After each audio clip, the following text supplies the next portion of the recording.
To the Massive Iron Channel. I'm Steve Shaw. New Year's Eve, thought I'd do a Q&A to wrap up the new year. So if you guys got any questions, just drop them in. If I miss your questions, just repost them. I'll try to get to as many as I possibly can. And I'm sitting here on a Sunday. Is it Sunday, really? It feels like a Saturday. Just woke up. Sitting here on a Sunday, drinking my coffee. Time to do a Q&A. I'm going to run a Q&A for about 30 to 45 minutes. So if you guys have any questions, just fire them up. If not, just say hello and, I'll say hello back or something appropriate. So it's been 7 years since I've been on YouTube. 7 total years on YouTube now. And I'm about to reach 30,000 subscribers, which is a huge milestone, but it took forever, which is absolutely crazy. So good morning. About time. I'm glad to see YouTube notified somebody I was online. But yeah, it's been 7 years doing YouTube. Excuse me, still waking up. Started on December 21st, 7 years ago, and just started making videos and didn't know where this would go. And good morning, and glad it's taken me this far. This is a real joy. What's up, Omar? Patrick, how's it going this morning? I hope you all are doing well. Hope you all are finishing the new year strong, and Happy New Year's to everybody. And I was thinking about doing a workout today, but my stomach's still not feeling great. Hey, Elizabeth, how's it going? So I'm probably just going to sit here drinking black coffee and, chilling. I play tonight on New Year's Eve in Cincinnati, so that starts at 8:30. So, all right, I'm going to be doing a Q&A for 30, 45 minutes, or as long as the coffee will hold up. Did Alan Thrall respond? No, he left a message on my Instagram, but nothing big, so I'm over that whole thing. The biggest thing you learn about having an opinion in this industry is that so many people take it way too seriously. It's just a squat, and we have a different opinion on some issues regarding the squat, but it's nothing to, when it resorts to like name calling and all kinds of crazy stuff, on the internet, and it's really not the way it should be. If me and Alan met and, face to face, we'd have so many things in common, but you know how it goes. Favorite bicep exercise or top 3? All right. Yeah, only 4 hours left till New Year's in Dubai. You guys celebrate and stay safe. My favorite bicep exercises, really there's a couple that I like that aren't conventional. I like to sit on the seated cable machine, when you do cable rows. And I like to put the easy bar and you'll curl in and then you'll kind of do this. That's one of my favorite exercises. It feels good on my elbows.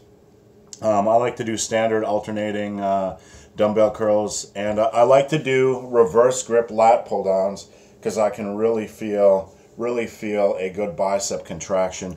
Those are my 3 personal favorites. Let's see, you guys are going hard and heavy right now, so if I miss your question, just toss it up again. What do you think about glucosamine supplements and who should take them? Glucosamine supplements like glucosamine, chondroitin, and all those joint sups, there's some research that supports them. They're inexpensive, excuse me, and if you have the budget, I would definitely try it. But that sort of thing is like a supportive supplement. You probably aren't going to notice much difference. So if you run it, it's something you probably want to run in the long term and just take on a daily basis like a vitamin, and just to figure out if you feel it's worth if it has any value for you. Thoughts on weighted chin-ups or pull-ups? That's a very good question, Gabrielle.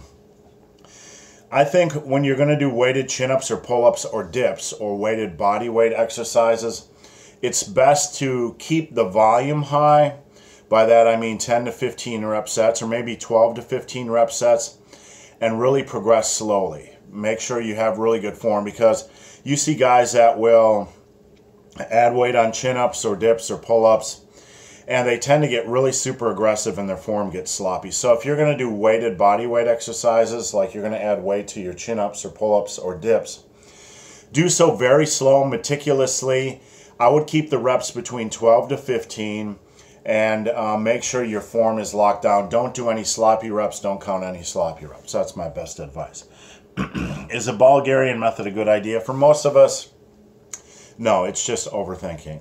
I don't like high volume of work where you have to stick to a specific program, because that tends to be a meat grinder program. And what I mean by that is, if you're going to do a lot of squats or you're going to do a lot of bench press and you have to go in multiple times a day and stick to a set and rep scheme, there isn't a lot of flexibility for the average human being like us, who isn't a superhuman, to dial off on that specific day or dial back on that specific day. So if you're going to do a lot of high volume, you need some flexibility in your programming, because those types of programs are meat grinder programs. They're meant to take a lot of individuals and you know, grind them through the meat grinder and find and develop a couple of Olympic level athletes. And you know, they're just not the best program for the average individual, in my opinion, of course. Thoughts on Dorian and Yates blood and guts training for beginning and intermediate lifters? In my opinion, you know, it's an okay program for an intermediate lifter. It doesn't have enough volume for the beginning lifter. The beginning lifter really should just keep a moderate amount of volume and focus on maximizing sets. Once you get to the intermediate level, you can play with that. But here's the problem I have with generic protocols that push to failure and or beyond failure. And this is something I don't know that Dorian's ever addressed. Each exercise is different. There's a lot of discussions when it comes to training to failure that are like, yes, you should do it, or no, you should do it. But these are really ignorant discussions, because each exercise is different. It's not black and white when it comes to failure. Some exercises are more difficult to push to failure than others, like squats and deadlifts are more taxing or dangerous to push to failure than, say, a curl at the seated cable machine or whatever. So when you apply one rule to a wide variety of exercises, like train to failure, train beyond failure, and it doesn't take into consideration that every exercise is different, and some are easier to train to failure and some aren't, it's very narrow-sighted, in my opinion. So you can certainly try blood and guts training, but just keep that in mind when it comes to failure or training past failure, that each exercise is different, and you need some flexibility in your programming to adjust. So can you pec bounce? I can do pec bounces. I don't know if I can. There we go. Some pec bounces. Pec bounce. Free pec bounces. Can squats help bench press? Oh my goodness. Can squats help bench press? You know, all compound movements kind of work in a synergy where you're building, you know, whole body strength. You know, to an extremely minor degree. You know, maybe some minor leg drive, and you know, might help overall facilitate some upper body strength growth. But in my opinion, no, you know, squats are not good for, they're good for mental strength, and that can help with upper body development, but no. Let's see, Muhammad says, I'm feeling heavy Zercher squats in by upper mid back as well as quads. No lower back pain though. That's pretty normal. I feel a lot of Zerchers in my mid back. Just because you tend to hunch over like this a little bit, and when you tighten up and you hunch over, you can really feel it in your mid back. So that's pretty normal. The fact that you don't feel them in your lower back's a good sign. You probably had some pretty good lower back tightness. So if I miss your question, just post it up again. And if I'm babbling, I just woke up. Session Box says, what pre-workout would you recommend? The pre-workout I would recommend is the new Ruckus. The new Ruckus is by far and away, that's MTS Ruckus. That's by far and away my favorite pre-workout we've put out. It tastes great, and I like the energy. And I'm going to be honest, I didn't really like the old Clash and Ruckus formulas. They really didn't do much for me. But the new Ruckus formula by MTS Nutrition, that is rock solid. So I would definitely give that a try. And I also like Savage Roar by Kai Green. That's a good formula as well. Let's see.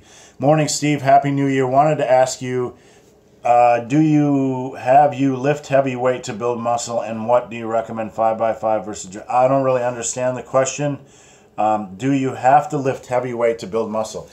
You have to get stronger to build muscle. You have to get stronger to build muscle. If you go out today as a beginner and you're doing 40-pound curls, and you're going to gain some muscle, but after about 2 months, you're not going to gain any muscle. Your body's going to acclimate. So yes, you need to get a lot stronger than you are now to build muscle. Period. End of story. No way around it. Let's see. A wrecking ball. What do you recommend for an intermediate lifter who trains upper lower 4 times per week and is in a slight calorie surplus, but not getting stronger, just fatter? That's a lot of red flags there. If you're in a slight calorie surplus and you're gaining weight, and it's a lot of fat, it's probably not a slight calorie surplus. You're probably eating more than you think. There's too many specifics there I would need to know, because honestly, this is a very complex question. A lot of people will tell me they're not gaining strength, and they are. They're just gaining strength at a slow rate because they're an intermediate. You need to get scientific with your stuff. And I made a video about this, I don't know, a week or 2 weeks ago. You need to tape measure stuff every month. You need to do a skin fold caliper every month. You need to analyze changes in millimeter body fat in certain areas. You really need to get scientific. And you probably, if you're not gaining any strength, I highly doubt you aren't. But look, this is a question I would really need to ask you a lot of questions to address it, in all fairness. So I can't really do that in the context of this. But you guys can submit questions via the Q&A link below, and I'll ask you a few questions back, and maybe we can deal with it there. Why do I see people lift lightweight? Because they're silly. I don't know. It's fitness. If you want to go to the gym and lift lightweight, then go to the gym and lift lightweight. It's better than sitting on the couch, but it's not going to build a lot of muscle. And if you're looking for some magic answer that says, can I just lift lightweight? Why do I see people lift lightweight and build muscle? That's a fairy tale. It doesn't exist. If there's a guy in the gym that's lifting a light weight, he probably already had 10 to 15 pounds of muscle, or he spent 30 years in the gym, and maybe he's going a little lighter. But there is no way to lift lightweight and build muscle. Let's see. I want to increase my deadlift right now. It is at 120 kilograms at 140 kilograms of body weight. How many times a week should I do it and accessory exercises? I don't like doing deadlifts more than once a week, floor deadlifts. And I certainly wouldn't go above 90% of your max. If you want to improve your deadlift, you're going to deadlift once a week. I want you to also get your upper back as strong as humanly possible, your traps as strong as humanly possible, and every other muscle group as strong as humanly possible, including your quads. You need to really get your quads strong, increase your squat volume, do something like leg presses or hack squats. Get some straps so you can really pull some strong weight on your back. You need to really set a new standard for your back strength and your quad strength and your trap strength, and just continue to deadlift once a week. That's my best advice. Let's see. Yane said, hey, Steve, Happy New Year. Beer for gains. Beer for gains? No, but beer for sanity. You need to have a good balanced life. A good balanced life and a healthy life is more than just about being obsessive compulsive about fitness, and we need to have a good balance. If you have a little beer, it's good for your mental health. So saith the big hairy ugly dude. Is 6'2", 185 skinny? Okay, so when I was in the military, I was 5'10" and about 170. For every inch above 5'10", you add about 5 pounds of weight. That's about the weight your body's going to carry from the extra just height, bones and skin and all that kind of good stuff. So I was 5'10", 170 in the military. 6'2" would be about 190. I wouldn't say you're skinny. You're probably on the skinnier side, but if you add a little bit of muscle mass, a lot of it depends on your body composition. I've been 170 where I was skinny fat, and I've been 170 where I had six-pack and it was all muscles. So it's a little on the skinny side, but focus on body composition and not weight. How can a tall guy get round biceps? Bicep shape and size is all genetic. You can't really do anything about it. My biceps look pretty impressive when they're at the side. They're long and full. They have that long, full look. But up here, they look like ugly potatoes. Shape is all genetic. All you can do is make that bigger. All you can do is make that bicep bigger and make that shape bigger by getting a lot stronger than you are now. That's all you can do. Do you have veins in your abs? No, but I have... No, I don't have veins in my abs. No, there's nothing below the belly button that has... Well, my quads have a lot of abs and my quads have a lot of veins, but my abs have no veins. I got loose skin. I lost 100 pounds. I'm ripped but have no vascularity. Add some muscle. If you're ripped, you need, and you can't see any vascularity. Vascularity, size and strength of those veins, you probably need to add a little bit of muscle to push those veins out a little bit.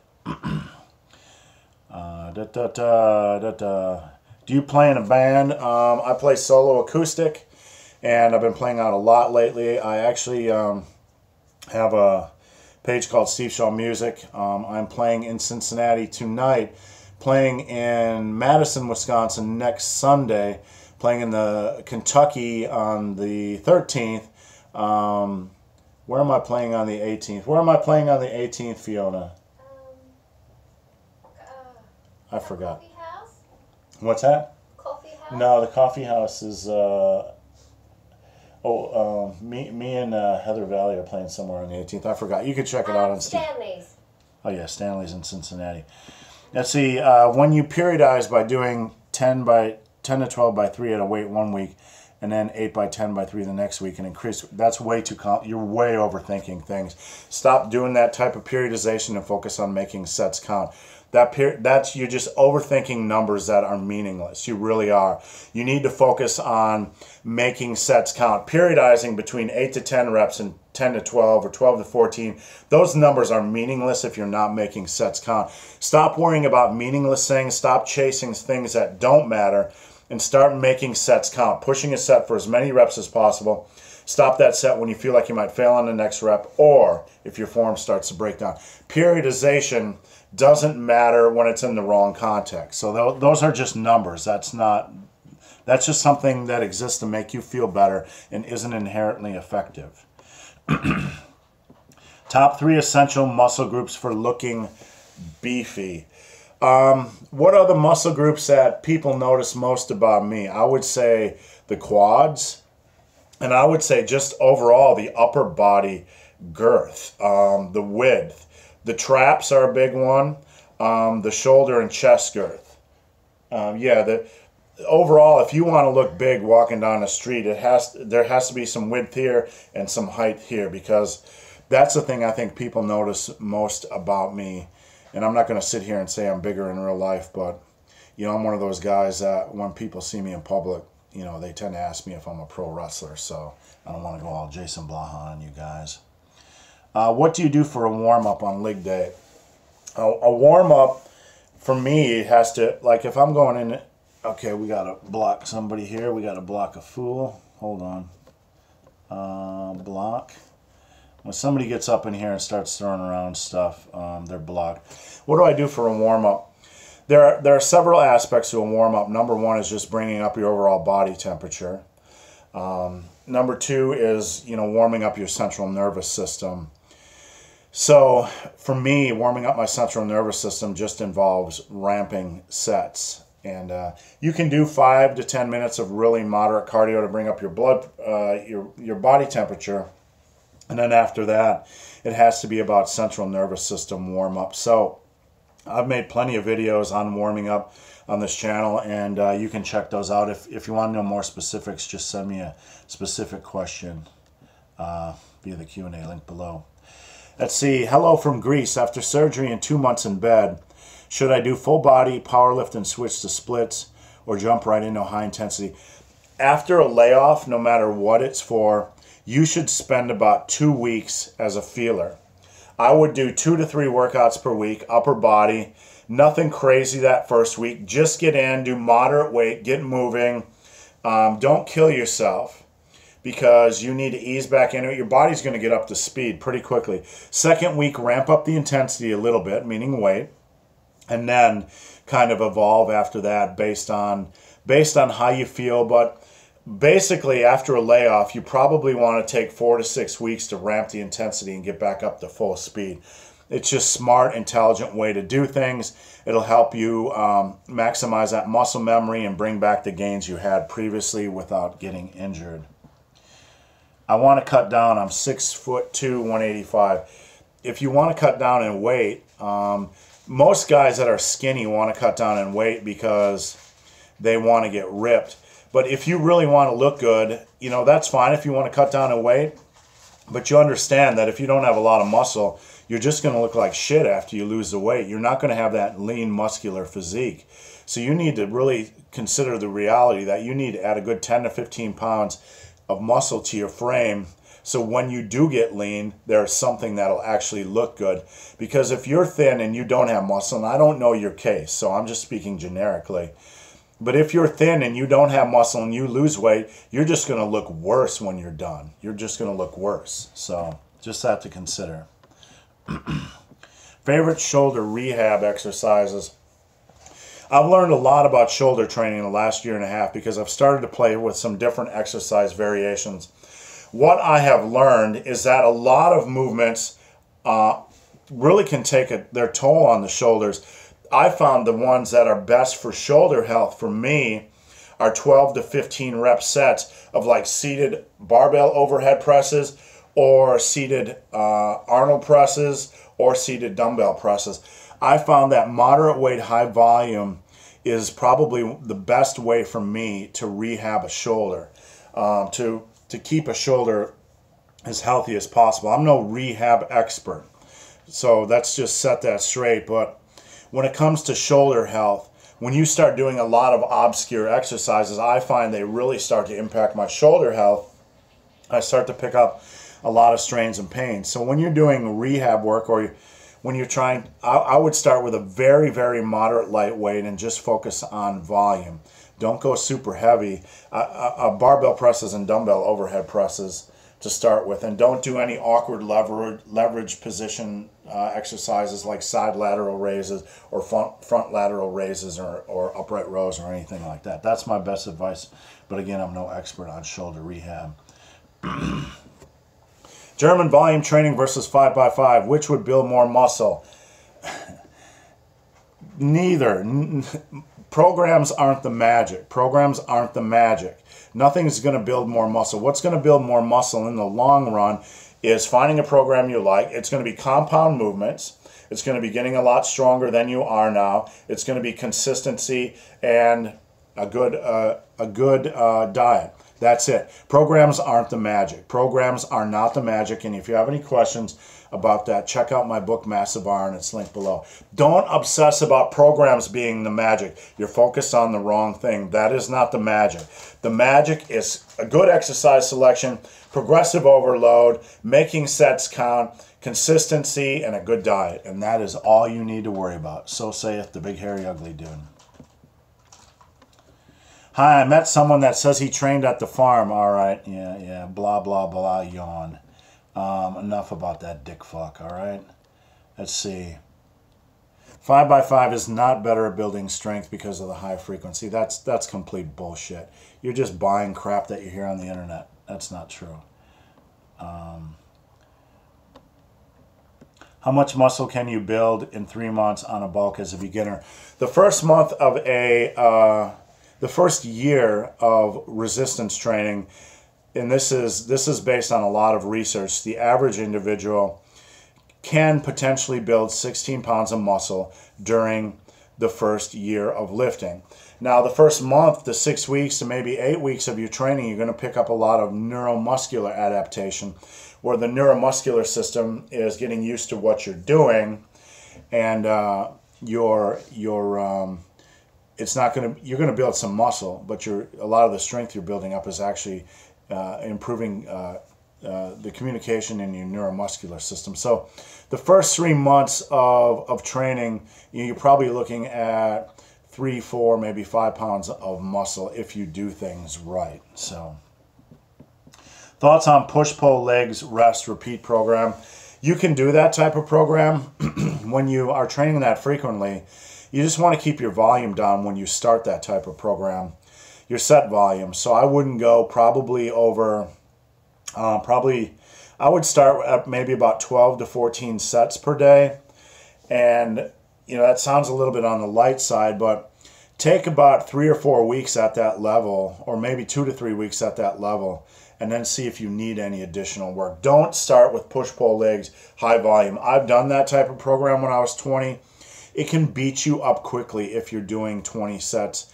It can, for most people, and this is just general advice, but it can beat you up quickly if you're doing a lot of volume and a lot of frequency. There's three elements.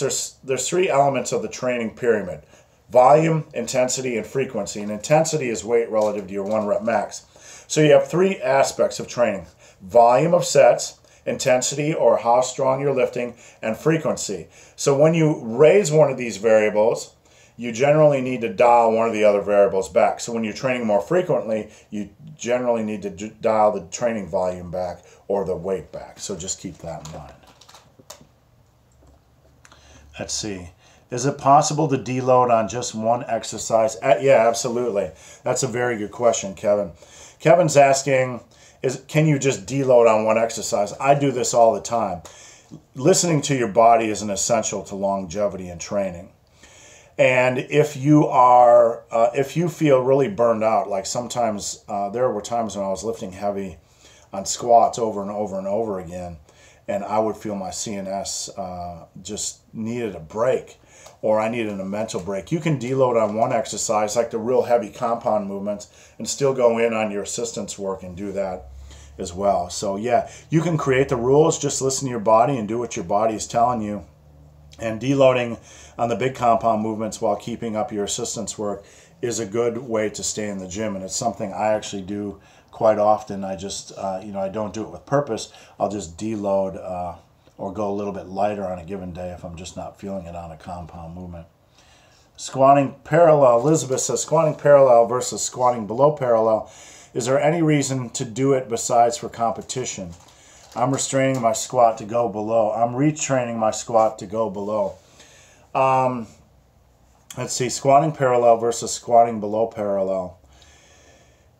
If you're not a competitive power lifter, there's really not a lot of advantage really to squatting below parallel.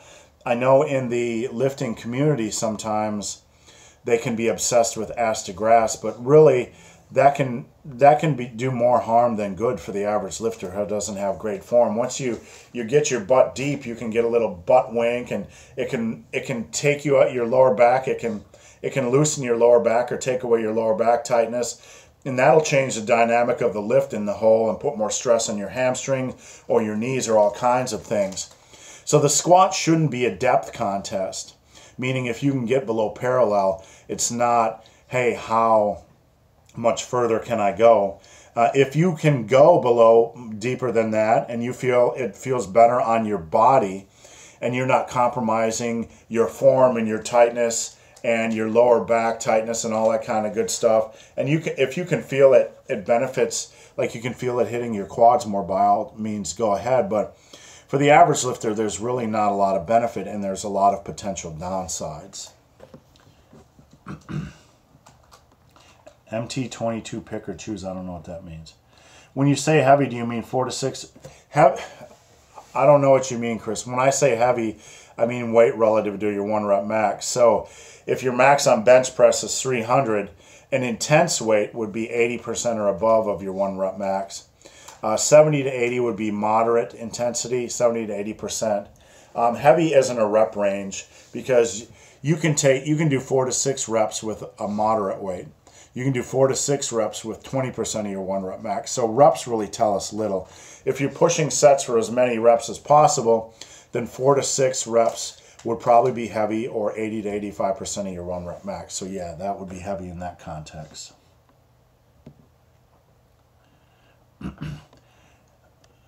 Eric says if you're really training heavy, you won't be able to squeeze out 6 reps. 6 reps is heavy. That's about 82.5% of your 1 rep max to 85% of your 1 rep max. That is heavy. So I'm not really sure what you're talking about, Eric. Is training an hour and a half on your HML program too much? No, I'm in the gym for an hour and a half every day when I train. It's not too much. Training longer than an hour is not too much as long as your body's recovering and you feel good. I mean, don't worry about time in the gym. Worry about appropriate set volume. Worry about listening to your body. Worry about making those sets count. Don't worry about that other stuff. Don't worry about time in the gym. That's like focusing on, you know, that's like if you're in a muscle car and you're going 170 miles an hour and you're just tearing stuff up and you're worried about, like, maybe my experience would have been better if I would have had like Olivia Newton-John on the radio instead of ABBA. It's like you're worrying about the wrong thing, man. That's I wouldn't want it either. Infinite Edge Intensity says, Steve, how tall are you? That's a very good question. I am 5 foot 10 inches, and I can thank my parents for my height because you know, it's all genetic, and you know, I'd like to know how tall everybody else is. So if everybody could go over to Infinite Edge Intensity's YouTube channel on his recent video and just post their height or ask him how tall he is, I would sincerely appreciate it. Let's see. Mikey Money says, Steve, working full body right now, Monday, Wednesday, Friday, but I want to start improving grip strength. How often should I incorporate specifically grip strength training? That's a good question. You can do grip strength training 2 to 3 times a week. I recommend it after your workout is done. There's different types of grip strength. You have static holds where you're holding a barbell in a squat rack. You also have like pinch grip where you can pinch a couple plates together. And you have crush grip where you're using the entire hand like that. So you have pinch, which is usually just the thumb and a finger, one finger, multiple fingers. You have pinch, you have crush, and you have like a static hold. So you can do a combination of those types of exercises 2 to 3 times a week. I wouldn't do a lot of volume, but you can. I would do them after your bulk of your training is done. The Wild Trap God appears. It is an honor to have him in this Q&A. So I bow to the Trap Lord. Let's see, Boxer Courage, where do you go once you feel you've maxed out your natural potential? I'm 5'10", 200 pounds with a six-pack and happy. That's a good question. I mean, where do you go? That's a question I've faced for 20 years, to be honest with you. That's a question I've faced for 25 years.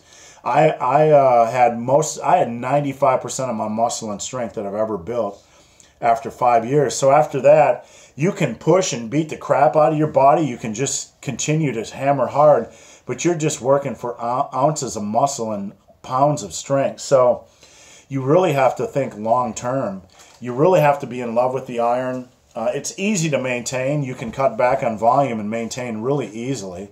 But the only where to go after that is, you know, you can go into powerlifting. Powerlifting, once you've built all the muscle you can build, or close to all the muscle you can build, you can still get a lot stronger because there are other factors involved in strength training than there are in muscle building. Muscle building is basically physiologically driven. You can only get so big naturally. But strength, you can improve your form.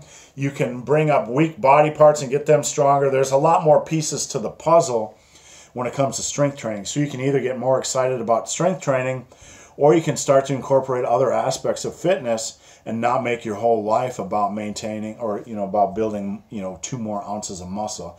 Because look, I'm going to be honest, I see these guys that have built almost all the muscle they're ever going to build in their life, and they still are so hardcore into this lifestyle, and God bless them if that's what you want to do, great. But, you know, you can micromanage all your macros you want and live this lifestyle hardcore. And there's, you know, again, if this is a lifestyle you want to live, go for it. But you got to understand the reality that you're not going to build a lot more muscle no matter what you do. So you just have to love it, do it, work to maintain, or get involved with strength training, or take up other interests in the gym. Let's see, Mick says, older guy who herniated a disc a couple years back, lifting again but nervy about increasing weight on squats. Any form tips, lower pressure on the spot? We have a really good article on Tiger Fitness that I had a writer put together called Training with a Lower Back, Training with a Back Issue. You can check that out at Tiger Fitness. I don't have the title of the article, but you can check that out over at Tiger. If you have an issue with your back, whatever that issue is, you need to be very cautious for a very long period of time. You need to use a moderately light weight and then slowly build up in volume, but never at the expense of how it makes your back feel. So when I tore my shoulder, and it was lifting an empty oil drum of all things, it took me a year to rehab that shoulder. But I had to go very slow for a very long period of time. So a lot of this comes down to feel, listening to your body, and being very patient. And there's really no magical formula outside of that than just being patient. And if you have to, just do more volume or exercises that are more lower back friendly. I slept 3 hours. Should I skip the gym? No. I've had some of my best PRs. On little sleep. Go to the gym. You'll feel better when you're done. You always feel better when you're done. You never regret it. Just go do a little thing. Just sleep in the gym. Sleep in your car if you have to. Let's see. Cameron wants to know, asking infinite edge intensity, what are his thoughts on rack pulls above the knee? Brah. I think we should all just ask Jason Blaha that question. Next question. Let's see. What pre-work do you like to use? Jeff, I answered that a little bit earlier in the Q&A, but I'll let you know. The new Ruckus by MTS is hot, and I'm not just selling you our house brand to sell you our house brand, because I'll be honest, I didn't like the old Clash, and I didn't like the old Ruckus particularly too much. But the new Ruckus formula, I love. It's one of my favorite pre-workouts, so I would definitely check that out. And it tastes pretty darn good. I would love to hear your thoughts on the use of thermodynamics, clenbuterol. I don't talk about that stuff, Jake. I'm sorry. I just don't. I will tell you, well, I don't talk about dosages and stuff like that, but look, I'm just wanting myself in a hole here because I was going to say I don't talk about that, but now I want to talk about it. Okay, I'm going to talk about it. Clenbuterol. All right, I know guys that have used it. I know guys that have used it because I've been in this industry for 50 billion years. It's inexpensive, but honestly, it's just not going to do a heck of a lot. It's not going to do a heck of a lot compared to just a decent diet. If you want to do clenbuterol with HGH and stack it with Tren, then you're probably going to see really good results because you have a pretty damn good stack. Don't do that stuff, man. Stick to a lifestyle. Stick to a heavy lifestyle. Don't do that stuff. Just don't. It's not worth it. If you can't lose fat or you have stubborn fat, you got to increase your lifestyle game. You got to increase your diet game. That's what you really need to focus on. And why do I only look big on a pump? I don't know. Because you're pumping up your muscles and you probably don't have enough base muscle, I would assume. Do you have advice for 50-year-old plus lifters for keeping T levels elevated naturally? Yeah, the biggest one is diet. You have to have a clean diet 90% of the time. You also need to sleep. You also need to get in some form of cardio. I hike about, when it's not freezing cold, 6, 8, 10 miles on the weekend. You need to have a really active lifestyle. You need to have good habits. You need to eat well 90% of the time. You need to train in the gym. You need to maximize your sleep and rest. And you need to have some form of cardio because that's important as well. And it doesn't need to be boring gym cardio. Go out and hike like I do or something like that. Maintain a good sex life. Take care of yourself in every way possible, but you also have to take care of your mental health as well. So live a balanced, healthy life. Have fun.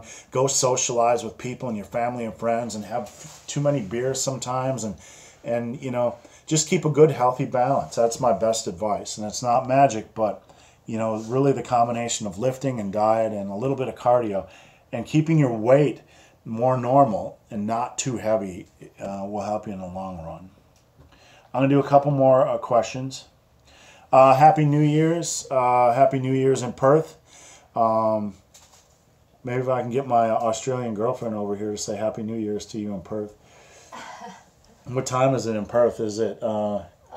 No, it's the New Year's. It's the New Year's. It was one. Like in the morning. Yeah, come here and say Happy New Year's to Australia. 3. I am. What are they doing up? Happy New Year. What are you doing up on New Year's? What are you doing up like? They're getting, they're drinking. Or something in the Yeah, morning. they're celebrating the New Year's. You're still going. Yeah, they're still going strong. I'm going to answer a couple more questions and I'm getting out of here for the day. MT22 says, strength on overhead presses and bench has declined since focusing more on deadlift and squat. How do I split up my training throughout the week so that lifts are getting equal attention? The best way to do it is to rotate focus each week. You could have a deadlift and squat day one week where your bench and overhead press are more volume work that week. And then the next week you do more intense bench and overhead press work, meaning a little bit heavier type of work. And your squat and deadlift work are a little bit more lighter, maybe a little bit more volume, etc. So that'd probably be a good place to start. Just cycle week in and week out. Does getting shredded make you look bigger if you're already lean? Absolutely. Boobs or ass? Boobs or ass? I like these kind of questions. When I was young, I was a boobs guy. But as you learn women, and your focus becomes more on just pleasing yourself, and it becomes more on pleasing your woman. The ass is a really good handle. You know what I'm saying? It has more uses. So that's my honest opinion. Crazy people. How do I increase chin-ups? If you want to increase chin-ups, you have to do them multiple times a week. One of my favorite programs, excuse me, got a little sinus action, is to do them like 4 or 5 times a week, and just try to do as many reps as you can in 2 minutes. It doesn't matter how you do them, how many sets you do. Just try to do as many reps as you can in a 2-minute block. And do that 4 to 5 times a week. Add up your reps each week, and then just try to slowly improve the number of reps you can do in those 4 workouts in those 4 2-minute blocks each week. That's a really good way to do it. All right, one more question. Do you think supplements necessary for a new lifter? I know this is a question that can be very complex, and there's a lot of people that like to throw out generic answers to these questions, like all supplements are useless, all supplements are snake oil. We have to be mature adults and analyze things as intelligent individuals. So we're going to ignore that nonsense and consider, what is actually good for a new lifter. Number 1, protein. Supplement your protein. And I like to keep a whey protein around. You can see the whey proteins up there. That definitely has benefit. I like to keep bars. I have some bars back there. I have complete cookies and protein bars. I like to keep those around as a supplement for those times when I can't grab a meal or cook a meal. Beyond that, you need to get your healthy diet in order. There's a lot of benefit to creatine, especially for a beginner. Creatine is very inexpensive, and it's the most researched supplement. That has a lot of benefits, so it's worth consideration, but not a necessity. Fish oil, you can check out the research on fish oil. As a active individual, fish oil has a lot of benefits, so it's very inexpensive. So that's worth your consideration, but not a necessity. And I like to keep a pre-workout around, simply because there are some days that you are tired or didn't sleep right or are stressed or need that extra push in the gym. And you can take a half scoop or a full scoop of pre-workout. You do not need to use it every day, but it's a nice tool. So those are the basics I would consider. None of them are a necessity if you are getting your protein intake in, but they're good to have stocked up just in case you need extra protein on the go, you want a shake or a bar, you need more energy in the gym, or you want to have a little bit of fish oil, a little bit of creatine for a performance or recovery boost. All right, guys, that's it. That's it for today. I appreciate you guys following me. It's been 7 years on this channel, and I appreciate your support. I'm going to hit about 30,000 followers, and I want to give a sincere thanks to everybody. And I want to thank everybody for the support this year. Have a wonderful, wonderful New Year's. And we're going to come back strong. I hope each of you come back strong this year and makes this the year where you achieve all of your goals. I'll do anything I can to help you out. If you have a question that was missed in this video, just check out the link below, post it, and I will answer your question. So guys, hope this video has been of some help. If you have any questions or comments, again, check out the link below. If you made it this far in this video and yet to subscribe to my channel, please do. I'd appreciate the support. So guys, as always, thanks for watching, and Happy New Year and stay sexy. stay sexy, peoples.